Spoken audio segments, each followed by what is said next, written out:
Senate leader Ahmed Lawan led the deliberations on the details of the Northeast Development Commission. The assent to the bill marks the establishment and takeoff of the Northeast Development Commission to, among other things, A, receive and manage funds allocated by the federal government and international donor agencies for the resettlement, rehabilitation, integration of victims of insurgency. We believe and trust God that those who will come on board to manage this commission will not turn it to a conduit pipe and put our people under a terrible situation. Let me use this opportunity too to commend our armed forces that have provided the enabling environment for this rehabilitation to commence in earnest. The lawmakers also resolved to urge the federal government to make adequate financial provisions in the 2018 budget for the effective and appropriate takeoff of the NEDC. Meanwhile, 5 bills also passed for second reading, including that for an act to establish the Federal Polytechnic Silame Sokoto State. This was sponsored by Senator representing Sokoto North Aliyu Wamako.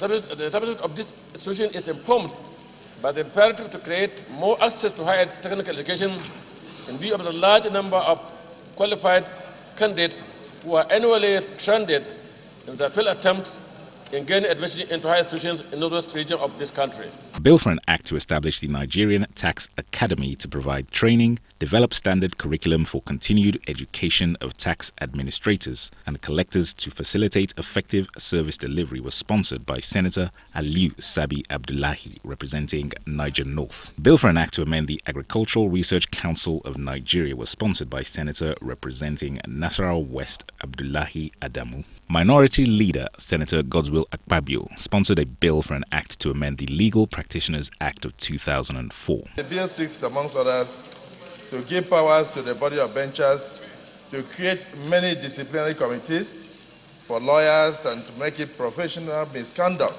for any lawyer who fails to pay professional or practicing fees to continue in practice. In another development, Senate President Bukola Saraki has called for more transparency in the process of award of scholarships and payments to benefiting students abroad. This was during interactions with ministries, departments and agencies charged with the responsibility. Senate at last week's plenary had deliberated on a motion moved on the urgent need to address the plight of Nigerian students abroad in terms of their welfare.